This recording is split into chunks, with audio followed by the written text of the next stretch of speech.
Junction జనసంద్రమైంది. Konaseema జిల్లా అంబాజీపేట దద్దరిల్లితే పొన్నూరు పులకించిపోయింది.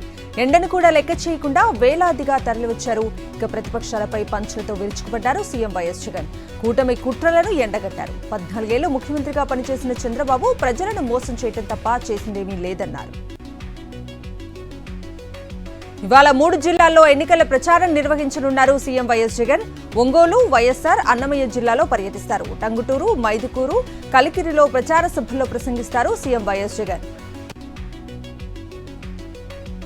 విజయవాడలోని పలువురు ముఖ్య నేతలు సీఎం వైఎస్ జగన్ సమక్షంలో పార్టీలో చేరారు. కోనసీమ జిల్లా టీడీపీ ఎస్సీసెల్ ఉపాధ్యక్షుడు మందపాటి కిరణ్ కుమార్, కోఆర్డినేటర్ మందపాటి అనిత, శుభజ్యోతి పార్టీలో చేరారు.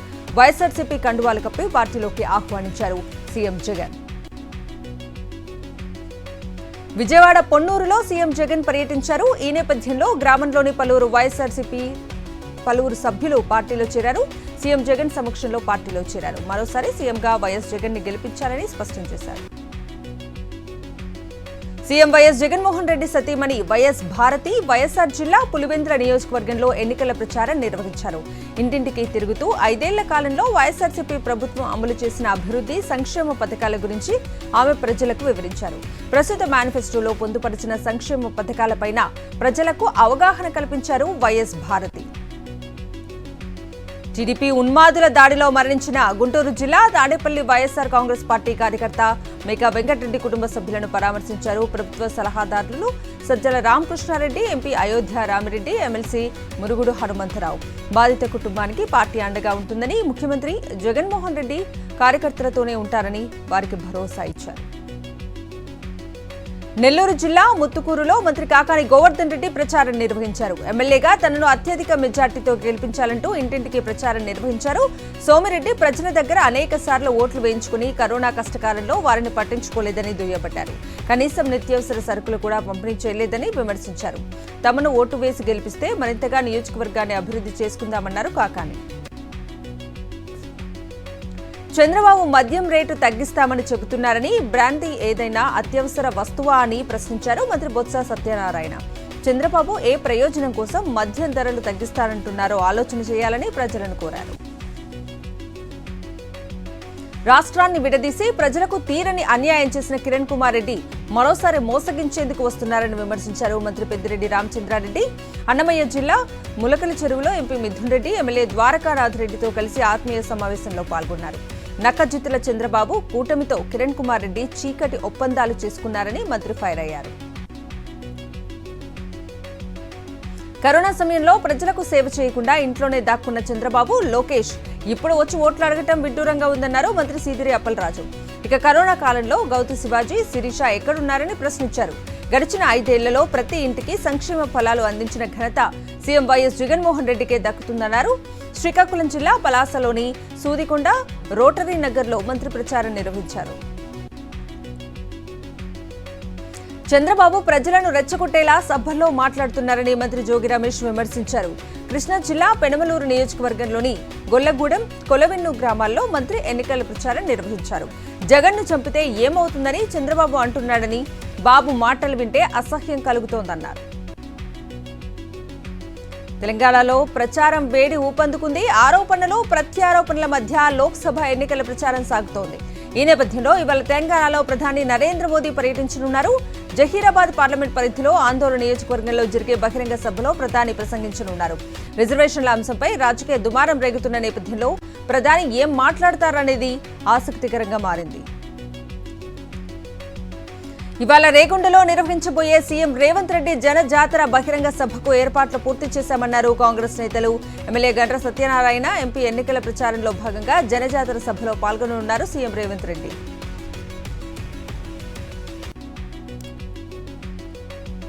కార్పొరేట్ సంస్థల ద్వారా లక్షల కోట్లు ముడుపులుగా కేంద్ర బీజేపీ సర్కారు తీసుకుంటుందని ప్రొఫెసర్ కోదండరాం ఆరోపించారు. సిద్దిపేట జిల్లా హుస్నాబాద్ లో జేఏసీ ఆధ్వర్యంలో నిర్వహించిన భారత రాజ్యాంగ పరిరక్షణ సదస్సులో కోదండరాం పాల్గొన్నారు. 10 ఏళ్లలో దేశ సంపద కార్పొరేట్ కంపెనీలకు కట్టబెట్టిన ప్రధాని మోదీ ప్రజలకు చేసిందేమీ లేదంటూ ఆరోపించారు. బీజేపీ రాష్ట్ర కార్యాలయంలో పెద్దపల్లి ఎంపీ నేతకాని వెంకటేష్, పెద్దిరెడ్డి నారాయణరెడ్డి తదితరులు కాషాయం పార్టీలో చేరారు. దీంతో పార్టీ కండువా కప్పి పార్టీలోకి ఆహ్వానించారు కేంద్ర మంత్రి స్టేట్ చీఫ్ కిషన్ రెడ్డి. ఇక కాంగ్రెస్ పార్టీ క్షుద్ర రాజకీయాలు చేస్తోందని, కాంగ్రెస్, బీఆర్ఎస్, ఎంఐఎం కలిసికట్టుగా పనిచేస్తున్నాయంటూ తీవ్రస్థాయిలో విమర్శించారు కిషన్ రెడ్డి. నల్గొండ కాంగ్రెస్ ఎంపీ అభ్యర్థి రఘువీర్ రెడ్డి గెలుపును కాంక్షిస్తూ ఎంపీ నియోజకవర్గ స్థాయి సిపిఎం ముఖ్య నేతల సమావేశంలో కుందూరు జానారెడ్డి పాల్గొన్నారు. మతతత్వ ఫ్యాసిస్ట్ శక్తులను ఓడించి దేశంలో ప్రజాస్వామ్య వ్యవస్థలను కాపాడుకోవాల్సిన అవసరం ఏర్పడిందన్నారు మాజీ సీఎల్పీ నేత. ప్రజాస్వామ్య పరిరక్షణ కోసం కమ్యూనిస్టులు తమతో కలిసి రావడం అభినందనీయమన్నారు. నెల్లూరు జిల్లా ఆత్మకూరు నియోజకవర్గంలో ప్రతిపక్ష పార్టీల నుంచి వైఎస్ఆర్సీపీలోకి భారీగా వలసలు కొనసాగుతున్నాయి. ఆత్మకూరు మండలం పడకండ్ల, గుండ్లవీడు, ఎర్రబల్లి, బొటికర్లపాడు గ్రామాల నుంచి 250 మంది తెలుగుదేశం పార్టీ నాయకులు, కార్యకర్తలు వైఎస్ఆర్సీపీలో చేరారు. కొల్లి అఖిల్ నాయుడు ఆధ్వర్యంలో ఎమ్మెల్యే మేకపాటి సమక్షంలో పార్టీలో చేరారు.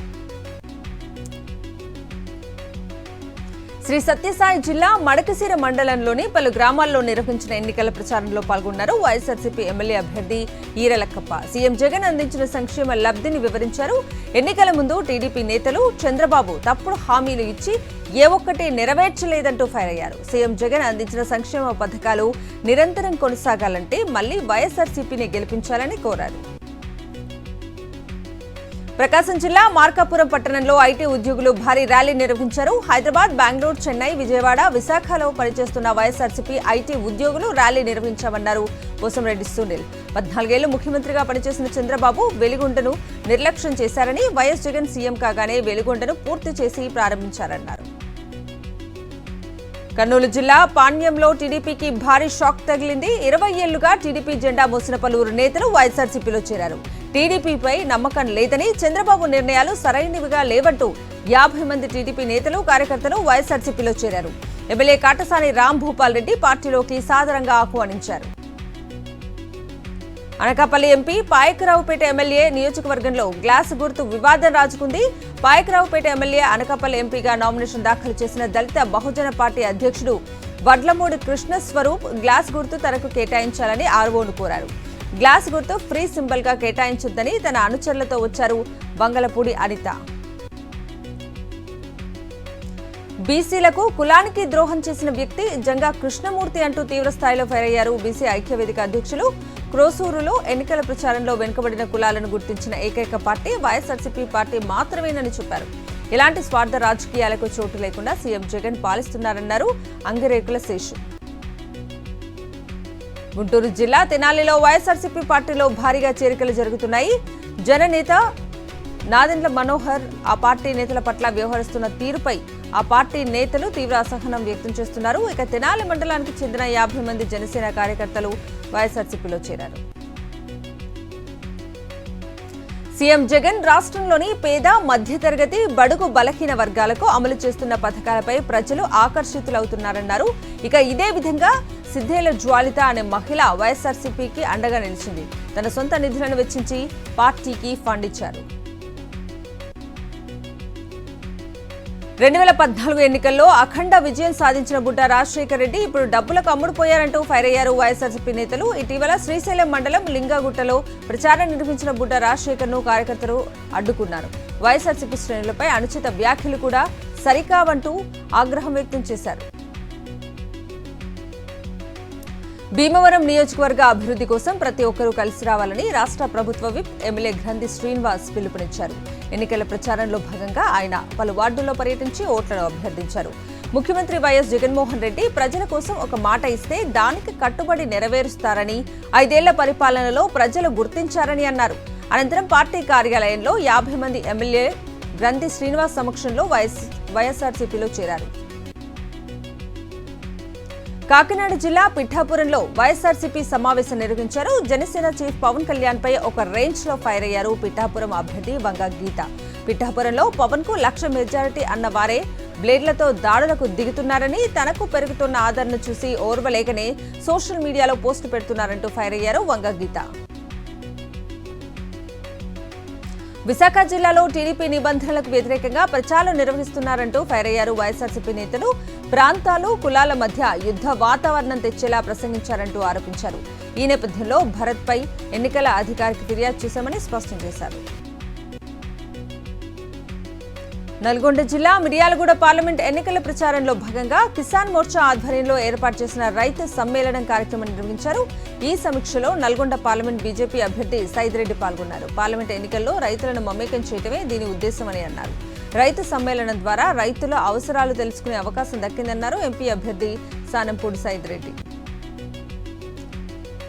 తెలంగాణ ఎన్నికల్లో బీజేపీ దూకుడు పెంచింది. బీజేపీ జాతీయ అధ్యక్షుడు జేపీ నడ్డా తెలంగాణలో సుడిగాలి పర్యటన చేశారు. కొత్తగూడెం, మహబూబాబాద్ బహిరంగ సభలో పాల్గొన్నారు. మల్కాజిగిరి పార్లమెంట్ పరిధిలోని నిజాంపేటలో రోడ్ షో నిర్వహించారు. రోడ్ షో అనంతరం నిర్వహించిన కార్నర్ మీటింగ్ లో నడ్డా మాట్లాడారు. రిజర్వేషన్లపై రేవంత్ రెడ్డి చేస్తున్న తప్పుడు ప్రచారం, మార్ఫింగ్ వీడియోలపై తీవ్రస్థాయిలో మండిపడ్డారు.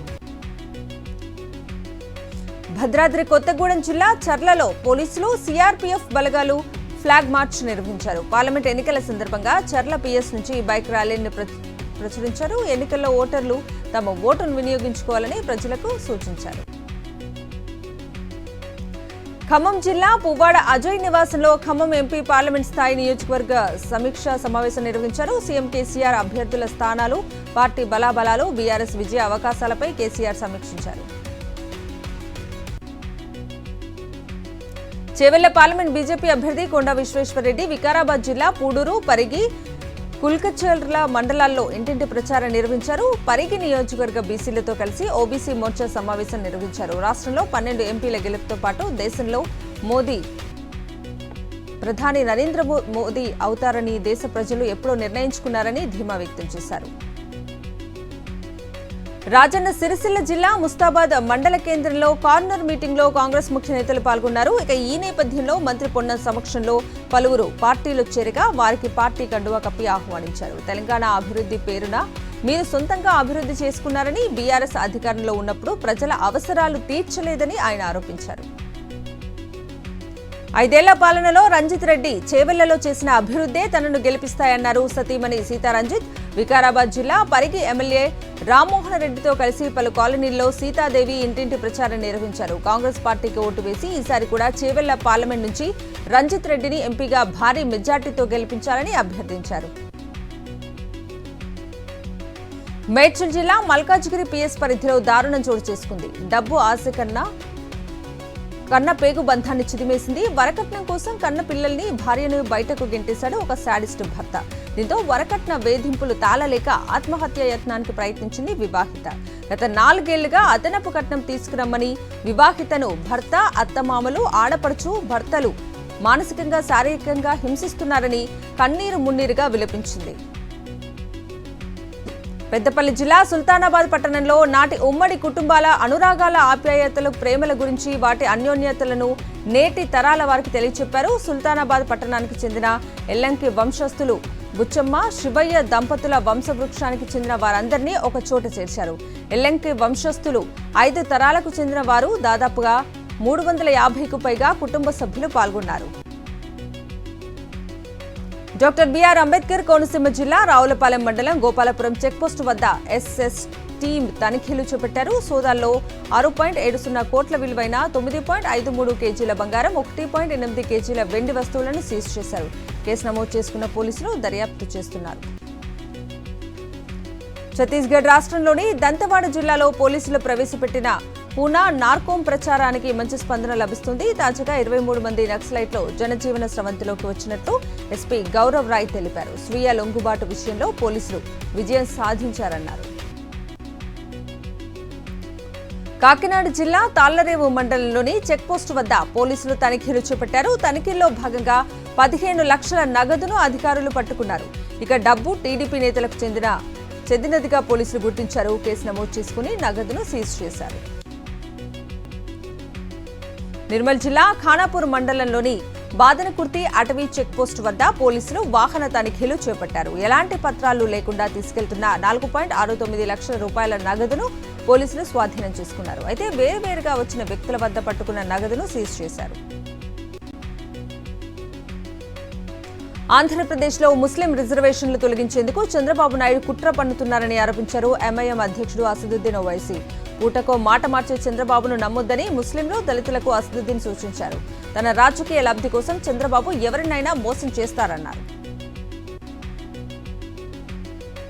ఎమర్జెన్సీ కాలంలో తమ కుటుంబం తీవ్ర ఇబ్బందులు పడిందని, తాను ఎమర్జెన్సీ బాధితురాలినని బీజేపీ నేత, తెలంగాణ మాజీ గవర్నర్ తమిళిసై అన్నారు. బీజేపీ అభ్యర్థుల తరఫున ప్రచారం కోసం మా హైదరాబాద్ వచ్చారు. రాజ్యాంగాన్ని తుంగలో తొక్కి ఎమర్జెన్సీ విధించిన పార్టీకి ప్రజాస్వామ్యం గురించి మాట్లాడే హక్కు లేదని తమిళిసై అన్నారు. రిజర్వేషన్లను తీసివేసే ప్రసక్తే లేదని స్పష్టం చేశారు. దీనిపై కేంద్రం క్లారిటీ ఇచ్చిందని, కొందరు తప్పుడు ప్రచారాలు చేయటం సరికాదన్నారు. కేంద్ర మంత్రి Amit Shah deep fake video వ్యవహారంలో ఢిల్లీ పోలీసులు దర్యాప్తు వేగవంతం చేశారు. తెలంగాణ ముఖ్యమంత్రి రేవంత్ రెడ్డికి సమన్లను జారీ చేశారు. మే 1న విచారణకు హాజరు కావాలని నోటీసులో పేర్కొన్నారు. రిజర్వేషన్లకు సంబంధించిన అమిత్ షా నకిలీ వీడియోను కాంగ్రెస్ నేతలు వైరల్ చేయడం వివాదాస్పదంగా మారింది. కేంద్ర హోంశాఖ ఫిర్యాదు మేరకు దీనిపై ఎఫ్ఐఆర్ నమోదు చేసిన ఢిల్లీ పోలీసులు హైదరాబాద్కు వచ్చి పలువురు కాంగ్రెస్ నేతలకు సమన్లు ఇచ్చారు. లిక్కర్ కేసులో ఈడీ అరెస్ట్ను సవాలు చేస్తూ ఢిల్లీ సీఎం అరవింద్ కేజ్రీవాల్ దాఖలు చేసిన పిటిషన్పై విచారణను నేటికి వాయిదా వేసింది సుప్రీంకోర్టు. ఇవాళ మరోసారి వాదనలు విననుంది. కేజ్రీవాల్ అరెస్ట్ చట్ట విరుద్ధంగా జరిగిందని వాదించారు ఆయన తరఫు న్యాయవాది అభిషేక్ మను సింఘ్వి. బెయిల్ కోసం ట్రయల్ కోర్టుకు ఎందుకు వెళ్లలేదని కేజ్రీవాల్ను ప్రశ్నించింది. మెక్సికోలో ఘోర రోడ్డు ప్రమాదం జరిగింది. రాజధాని శివారు ప్రాంతంలో ప్రయాణికులతో వెళ్తున్న బస్సు అదుపు తప్పి బోల్తా పడింది. ఈ ప్రమాదంలో 14 మంది మృతి చెందగా 31 మందికి గాయాలయ్యాయి. సంఘటనా స్థలానికి చేరుకున్న పోలీసులు సహాయక చర్యలు చేపట్టారు. గాయపడిన వారిని ఆసుపత్రికి తరలించారు. తెలుగు రాష్ట్రాల్లో భానుడు నిప్పులు కురిపిస్తున్నాడు. ఉదయం నుంచి ఎండలు భగభగా మండిపోతున్నాయి. పగటి ఉష్ణోగ్రతలతో పాటు రాత్రి ఉష్ణోగ్రతలు గణనీయంగా పెరిగిపోయాయి. ఉక్కపోతతో ప్రజలు తీవ్ర ఇబ్బందులు ఎదుర్కొంటున్నారు. ఏప్రిల్ చివరి నాటికే ఉష్ణోగ్రతలు 40 నుంచి 47 డిగ్రీల మధ్య నమోదవుతున్నాయంటే మే నెలతో పాటు రోహిణి కార్తెను తలుచుకుంటేనే జనం బెంబేలెత్తిపోతున్నారు. సొంత గడ్డపై కోల్కతా చెలరేగింది. హ్యాట్రిక్ పై కన్నేసిన ఢిల్లీకి కోల్కతా షాక్ ఇచ్చింది. ఐపీఎల్ 2024లో భాగంగా ఢిల్లీతో జరిగిన మ్యాచ్లో ఆ జట్టు 7 వికెట్ల తేడాతో గెలిచింది. 154 పరుగుల లక్ష్యంతో బ్యాటింగ్ చేసిన కోల్కతా 16.3 ఓవర్లలో 3 వికెట్లు ఛేదించింది. ఈ విజయంతో కోల్కతా ఆడిన 9 మ్యాచ్ల్లో 6 విజయాలు సాధించగా ఢిల్లీ 11 మ్యాచ్ల్లో 6వ ఓటమిని మూటగట్టుకుంది. మా నమ్మకం నువ్వే జగన్, మా నమ్మకం నువ్వే జగన్, మా నమ్మకం నువ్వే జగన్, నమ్మకం నువ్వే జగన్, నమ్మకం నిన్నే జగన్.